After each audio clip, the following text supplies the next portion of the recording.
Bismillah ar-Rahman ar-Rahim. Là, on va dire un mot sur les minarets en fait. C'est un sujet aussi qui a son importance. Donc quand vous vous retournez, donc le premier minaret dont j'aimerais parler, c'est le minaret qui est presque collé au dôme vert en fait.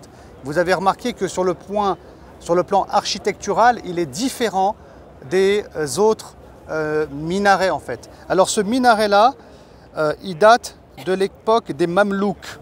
Donc c'est les Égyptiens qui l'ont construit. Donc il a été édifié en l'an 886 de l'Hégire et il fait près de 60 mètres de haut. Et il y a une porte qui est tout en bas du minaret, non loin de la tombe du prophète sallallahu alayhi wa sallam. Donc on peut ouvrir la porte et ensuite monter bien sûr en haut du minaret. Ensuite, à côté, il y a ce beau minaret qui est dans le coin, qui est encore différent comme vous le remarquez. Au bout, il est vert même le minaret. Et ce minaret-là, il a été fait par les Turcs, par les Ottomans. Donc il est isolé et à l'époque, il y avait une école qui était en dessous.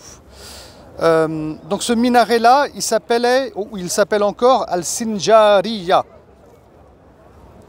Et il est au niveau de Bab as-Salam, la fameuse entrée par laquelle les croyants passent pour saluer le prophète Mohammed sallallahu alayhi wa sallam. Et ces minarets turcs, il y en avait quelques autres. Hein. À un moment donné, il y en avait au moins 4, ou environ 4, si mes souvenirs sont bien bons. Donc les autres, ils ont disparu à cause des travaux d'agrandissement, parce qu'ils étaient de l'autre côté.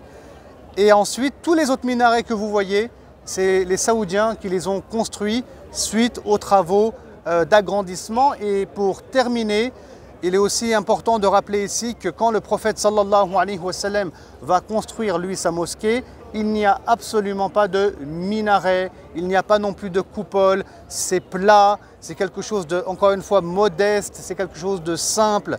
Et donc la culture des minarets, elle a été prise des Byzantins bien plus tard par les musulmans et aujourd'hui ça fait partie de la culture musulmane.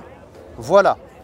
Donc on va continuer et puis on va ensuite parler, on va rester là mais on va parler ensuite d'un autre sujet, Inch'Allah.